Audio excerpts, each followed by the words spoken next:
นเช้ามาของมุ้ยทุกคนมุ้ยกะจะกินบางเทือกะเป็นน้ำมันมะกอกก่อนหรือว่าเป็นน้ำขิงแบบว่าสดๆก่อนเนาะขิงนี่กะมุ้ยเอาไปปั่นผสมกับน้ำนะทุกคนแล้วกะมะกอกเนาะแล้วกะเอาแช่ไว้ตู้เย็นเนาะมุ้ยจะกินตอนเช้า1 จอกแล้วกะก่อนนอน1 จอกนะทุกคนเนาะแล้วแม่มุ้ยกินละดีอย่างเนาะอันนี้แม่มุ้ยบ่ฮู้รายละเอียดเลยเนาะแม่มุ้ยไปเห็นเพิ่นแบบกินอยู่ใน TikTok เนาะพวกที่ว่าเพิ่นรักสุขภาพเนาะเพิ่นว่ากินละดีแม่มุ้ยกะเลยแบบมาลองเบิ่งเนาะกินละดีบ่ดีแนวใดละเดี๋ยวแม่มุ้ยจะมาบอกนะทุกคนเนาะและทุกคนเด๋เคยกินน้ำขิงแบบว่าสดๆบอกทุกคนกินละมันดีแนวใดมาบอกแม่มุ้ยในเด้อทุกคนอยู่ทางคอมเมนต์เนาะเอามาแชร์แบบประสบการณ์น้ำกันเนาะและต่อไปแม่มุ้ยก็จะกินเป็นน้ำมันมะกอกนะทุกคนบ่ได้ผสมอย่างเลยนะทุกคนแม่มุ้ยจะกินตอนเช้าเนาะแบบหลังตื่นนอนจอกนึงแล้วก็ตอนเข้านอนตอนแรงจอกนึงนะทุกคนและต่อไปก็จะเป็นอาหารเช้าที่ว่าค่อยกินทุกๆมื้อเลยเนาะค่อยจะกินข้าวตอนเช้าเนาะจะกินเป็นน้ำปั่นผักผลไม้แทนนะทุกคนเนาะส่วนหลายค่อยจะใส่เป็นแอปเปิลเขียวเนาะค่อยได้ยินว่าแอปเปิลเขียวมันดีก่อนแอปเปิลแดงเนาะ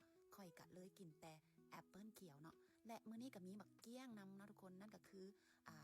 ส้มนั่นก็คือภาษาลาวเอิ้นหมักเกี้ยงนะทุกคนก็ใส่น้ำเนาะหมักเกี้ยงนี่ออกส้มๆน้อยนึงเพิ่มวิตามินซีเข้าไปเลยนะจ๊ะเพราะอายุหลายขึ้นมุ้ยก็รู้สึกว่าการเบิ่งแยงสุขภาพเนาะเป็นสิ่งที่ดีนะทุกคนตอนแรงกินเบียร์ตอนเช้ากินน้ำหมักไม้นะทุกคนชีวิตมันแบบจึงค่อยมีรสชาตินะ FC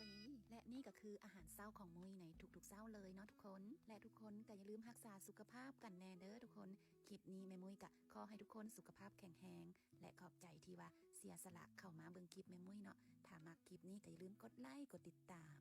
แล้วก็มาคอมเมนต์ทักทายแม่มุ้ยได้เด้อคลิปนี้ขอลาไปก่อนแล้วเจอกันใหม่เด้อทุกคนบ๊ายบาย